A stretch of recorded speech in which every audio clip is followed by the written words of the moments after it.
ఇది వచ్చేసి EGR pipe. ఈ ఈజీఆర్ పైప్ అనేది ఇరిగిపోయింది. ఇది ఇంట్రా V10కి సంబంధించిన ఈజీఆర్ పైప్.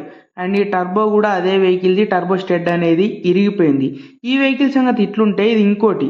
ఈ వెహికల్ ప్రాబ్లం ఏంటంటే ఈ వెహికల్ యొక్క రివర్స్ గేర్ అనేది అస్సలు పడట్లేదు. ఇప్పుడు మీరు చూస్తున్నారు కదా, రివర్స్ గేర్ అనేది అస్సలు పడట్లేదు. ఇప్పుడు టైట్ చేస్తే పడుతుంది. సో దీని ప్రాబ్లం ఏందో చూడాలి. Let's go. సరే అని చెప్పేసి గేర్ బాక్స్లో గేర్ ఆయిల్ ఎంత ఉన్నదని చెకప్ చేయడానికి డ్రై బోల్ట్ తిప్పితే, నేను చెప్పడం అవసరం లేదు, ఆల్రెడీ అక్కడ మీకు సీన్ చూస్తే అర్థమైపోయిందని అనుకుంటున్నాను నేనైతే. సో చూసిరు కదా, ఒక చిన్న టీ కప్ ఉంటుంది కదా, టీ కప్ నిండే అంతా కూడా గేర్ ఆయిల్ అనేది బయటికి రాలేదు. సో గేర్ ఆయిల్ అనేది ఎందుకు తగ్గిందని చెప్పేసి ఆలోచించుకుంటూ ఉన్నా. సో దీని డ్రై బోల్ట్కి అయితే 2 మెటల్ ముక్కలు అనేవి బయటికి వచ్చేసినాయి, మీరు చూస్తున్నారు. సో మరీ ఇంత దారుణంగా ఎందుకు తయారైపోయింది గేర్ బాక్స్ అంటే చెప్తా.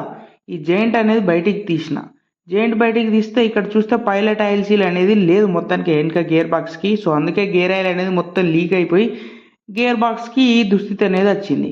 ఆ పాత పైలట్ ఆయిల్ సీల్ ఈ జెయింట్ లోపల ఇరుక్కుపోయింది, హార్డ్ అయిపోయింది. ఆయిల్ సీల్ కూడా ఫెయిల్ అయిపోయింది. సో మీరు నడిపే వెహికల్లలో గేర్ బాక్స్లో గేర్ ఆయిల్ ఉన్నదా లేదా 1కి 2 సార్లు చెకప్ చేసుకోండి. మీ దగ్గరలో ఉన్న మెకానిక్ దగ్గరికి వెళ్ళి గేర్ బాక్స్లో గేర్ ఆయిల్ ఉన్నదా లేదా, అలాగే హౌసింగ్లో ఉన్నదా లేదా చెకప్ చేసుకుంటే చాలా మంచిది. మీకు ప్రాబ్లం చిన్నగా ఉన్నప్పుడే తక్కువ బడ్జెట్లో ప్రాబ్లం అనేది సాల్వ్ అయిపోతుంది. సో మీరు ఇగ్నోర్ చేసి నడిపితే ఏమవుతుందో మీ అందరికీ తెలుసు. సో ఉంటాం, మంచిది, బాయ్, జై హింద్.